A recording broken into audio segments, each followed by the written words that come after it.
Europe 1 Soir Week-end. 19h, 21h, Pascal de la Tour du Pin. Il est 19h15, on est en direct, c'est Europe 1 Soir Week-end. Je suis avec Jules Torres et Philippe Guibert qui sont déjà très intimidés, je trouve, dans ce studio ce soir. Pas plus que d'habitude. Pas plus que d'habitude. Peut-être est-ce cette affiche de la marche des fiertés. Oui, pourquoi on vous en reparle? Ça. Non mais ça doit être ça. Pourquoi on vous en reparle? Eh bien tout simplement parce qu'évidemment beaucoup ont demandé à retirer cette affiche de la marche des fiertés qu'on vous décrit. Il y a tous les poncifs qui y sont. Il n'y a pas de rapport avec l'homosexualité. Avec la marche des fiertés. Avec la marche des fiertés, voilà. On voit une femme voilier, un drapeau de Hongrie. Il y a écrit Free machin qui fait référence au drapeau palestinien. On a un peu tout. Qu'est-ce que j'ai oublié? On voit un homme, a priori un homme blanc. À la limite, avec la Hongrie, ça pourrait se défendre parce qu'il y a eu une interdiction. La Hongrie et la Bulgarie, en réalité. Mais bon, ça ressemble quand même assez au drapeau palestinien, disons-le. Oui, non mais oui, bien sûr. Non, mais on a cette affiche. Et alors attendez, juste, je raconte.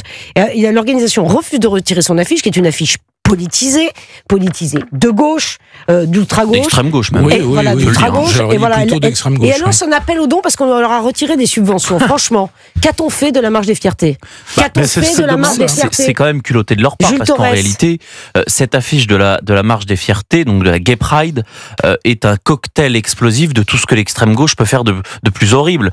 C'est-à-dire que, moi, ce qui me choque le plus, d'abord, c'est le cadavre d'une personnalité blanche avec une croix celtique. Comme si aujourd'hui, la principale menace dans notre société et dans notre société occidentale, c'était l'homme blanc. Et là, pour le coup, je ne sais pas s'il a plus ou moins de 50 ans, mais en tout cas, il est blanc, avec une croix celtique, comme s'il y avait une prolifération, une épidémie de croix celtique dans la rue.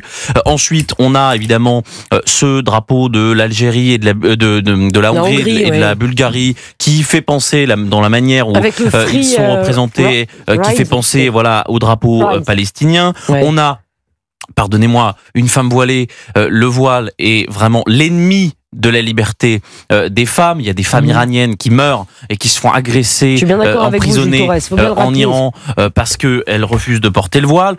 On pourrait en citer, en tout cas, je ne suis pas un familier de la convergence des luttes et de l'intersectionnalité, mais ça ne nous étonne pas. C'est encore une fois cette extrême gauche qui veut cliver, qui veut diviser la société au nom justement de la convergence des luttes, et surtout qui le fait en disant que c'est contre l'international réactionnaire. C'est d'ailleurs assez drôle, parce qu'ils reprennent les mots qui ont été utilisés par Emmanuel Macron, qui en ciblant Donald Trump, Elon Musk et certains nationalistes conservateurs européens. Voilà, c'est un cocktail, un globi-boulga d'extrême gauche, d'insanité gauchiste que la marche des fiertés revendique aujourd'hui. Refuse-t-elle, la marche des fiertés, de retirer cette affiche? Je suis désolée. Parce que je pense défendre les droits des LGBT. Qui s'excuse, s'accuse. Non mais voilà, mais je trouve que non, je crois que c'est même pas ça. C'est que toutes ces associations qui ont eu de tous les pays, unissons-nous. Ouais, mais toutes ces associations qui ont eu leur heure de gloire et qui ont pu avoir leur utilité, d'ailleurs surtout à certains moments, ont basculé. Beaucoup de ces associations ont basculé vers un militantisme de gauche radicale, et donc ils n'ont absolument pas l'intention de changer quoi que ce soit. Et ils vont même se victimiser. C'est ce qu'ils sont en train de faire en fait. C'est ce que vous nous expliquez, Pascal.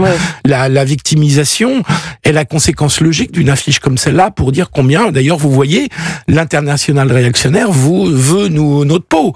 Et donc, c'est une stratégie de gauche radicale, j'allais dire éléphiste, dans l'esprit, peut-être pour certains de ses militants dans la lettre et dans l'adhésion. Et c'est révélateur d'une partie de la gauche aujourd'hui, qui est dans cette logique-là, qui est une logique, je le répète, ultra minoritaire. Je redis ce que j'ai dit tout à l'heure. Moi, j'ai vu beaucoup de gays qui étaient fiers d'avoir appartenu à ces associations et d'avoir milité il y a 10 ans, il y a 20 ans, il y a 30 ans, et qui ne se reconnaissent absolument pas là-dedans et qui sont pas des gens de droite, je peux vous assurer. Donc, c'est pas toute la gauche qui est là-dedans. Bon, écoutez, Mathieu Gatipon-Bachet, qui est l'ancien porte-parole de l'Inter-LGBT, justement, à ce sujet. Je considère aujourd'hui qu'il y a des sujets qui sont devenus tabou pour ce mouvement. Je pense notamment au sujet de la laïcité, de l'universalisme. Aujourd'hui, on est face à un véritable hold-up. Et j'espère que les organisations qui sont modérées au sein de l'inter-LGBT, elles existent, vont se désolidariser de ce message. Il y a déjà des associations qui le font. Et pour faire en sorte que les gens puissent marcher fièrement à cette Pride, il faut clarifier en fait quel est son but. Est-ce que son but c'est d'être récupéré par l'ultra-gauche et la France insoumise et de servir de courroie de transmission? Non, ça n'est pas son but. Bon. Il a parfaitement raison. Non, il a parfaitement décrypté. C'est une logique. Et regardez, en plus la région Île-de-France est partenaire. Bon, elle a retiré. Le logo de la région Île-de-France, c'est intéressant parce qu'en effet, moi, à la limite que cet inter-LGBT publie un communiqué, une affiche choquante, bon, à la limite, c'est pas vraiment mon sujet, c'est évidemment politisé, c'est évidemment militant, c'est évidemment idéologique. En revanche, que cette association qui donc clive la société, veut diviser la société, le fasse avec des deniers publics, moi, c'est toujours ça qui me dérange. Et donc, quand je vois le logo de la mairie de Paris qui délivre des milliers d'euros, pour ne pas dire des millions, donc elle a endetté la mairie de Paris au passage. Qui a une dette de 10 milliards d'euros et qui s'est notamment creusée avec le mandat d'Anne Hidalgo. Moi, ça me choque que la mairie de Paris donne des centaines de milliers d'euros à des associations comme celle-ci. Et c'est le cas de l'inter-LGBT. La mairie... C'est choquant à partir de cette année, à partir de cette affiche. Auparavant, je suis moins d'accord avec vous. La politisation et la pente vers l'extrême gauche de toutes ces associations militantes, à mon avis, ne date pas d'hier. Mon cher Philippe, marche parisienne. Oui, mais le problème, c'est que ces marches-là ont toujours été noyautées par l'extrême gauche, ont toujours été noyautées par des mouvements beaucoup plus radicaux. L'inter-LGBT, même sous François Hollande, moi je me souviens de polémiques il y avait eu avec des polémiques et des propos outranciers tenus par les dirigeants de l'inter-LGBT. Sur quoi? Vous voulez vraiment que j'y revienne? Sur, par exemple, l'accusation d'une sorte d'homophobie d'État. Par exemple, moi je trouve que c'est choquant. Écoutez, très franchement, moi j'étais Philippe Guibert. Au début du gouvernement, enfin du quinquennat Hollande, j'étais assez présent, j'étais à Matignon. C'était toute la période du mariage pour tous et du mariage gay. J'ai pas souvenir qu'ils étaient vraiment contre le gouvernement Hollande à cette époque-là. Non, avant, en 2012, 2013. Ils étaient centrés sur des revendications qui étaient liées au mariage gay. J'ai pas souvenir que c'était une organisation d'extrême gauche, honnêtement. Mais le problème, c'est que je vous ai dit depuis quelques années. Je remonte pas non plus en 1990, mais il y a une pente chez toutes ces associations vers l'extrême gauche depuis une dizaine d'années. Je pense qu'on peut. Plus récente que ce que vous dites. C'est depuis une dizaine d'années. Je vais finir mon propos. Moi, je parlais tout à l'heure. Allez-y, Jules Torres, exprimez-vous. Question, maître censeur Guibert. Non, mais pour revenir à ce que je disais, la mairie de Paris donc continue et maintient pour l'instant son financement. La région Île-de-France, et pour le coup, je pense à raison, suspend totalement ses financements. J'attends que la DILCRA, qui est également sur cette affiche, qui est une autorité qui émane, qui est reliée au gouvernement, au Premier ministre. Pour le coup, Aurore Berger a demandé à ce que la DILCRA se désolidarise, mais la DILCRA, donne de l'argent et participe essentiellement à soutenir ces manifestations et ces affiches-là.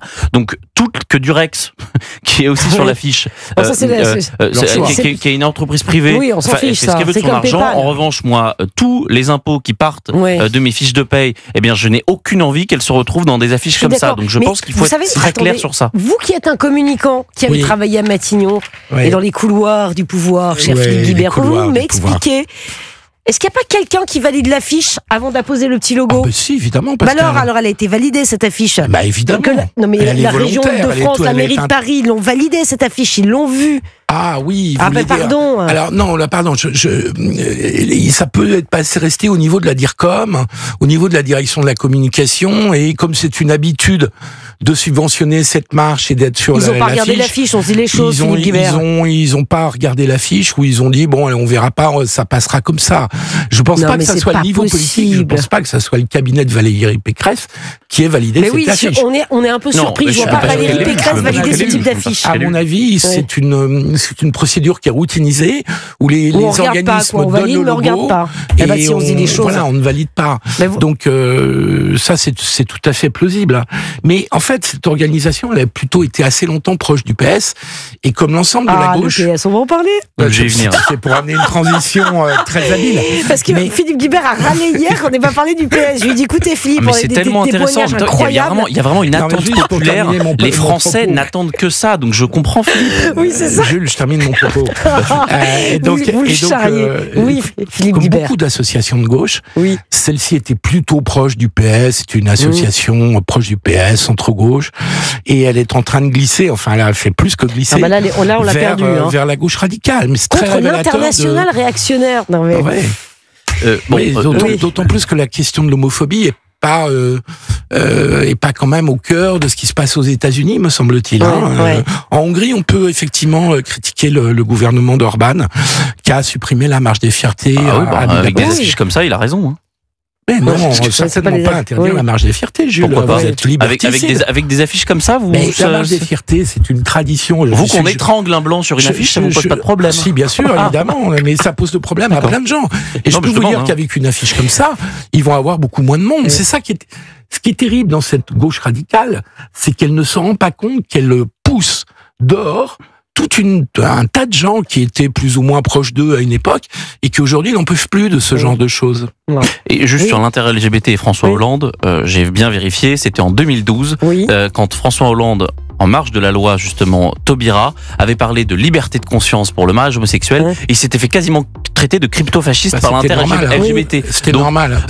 C'était normal, si je peux me permettre. Donc à mon sens, il y a quand même une dérive depuis au moins une petite dizaine d'années. Une grosse dizaine d'années. Mais François Hollande... Non, même pas crypto. Simplement, François Hollande était allé à l'encontre de la loi qu'il était en train de faire voter. Le président de la République. Je m'en souviens très bien. Et donc, il avait dit une grosse bêtise, François Hollande, qui avait mis... C'était pas la seule. Et je vous laisse la responsabilité de vos paroles.